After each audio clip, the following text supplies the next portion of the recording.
Hello friends, I hope you all are doing well.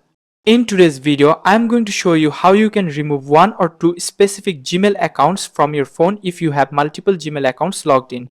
So, let's get started. First, open the Gmail app on your phone. Once the app opens, you will see three horizontal lines. The menu icon on the top left corner, tap on that. Now scroll down and you will find an option called Settings entered there. Next, on the top right corner, you'll see three dots. Tap on them. After that, you will see an option called Manage Accounts. Click on it. Now, you'll see a list of all the Google accounts that are logged into your phone. Select the account you want to remove. Then scroll down and you'll find a button labeled Remove Account. Once you select this option, that account will be removed from your phone. Okay, I'm clicking on Remove now.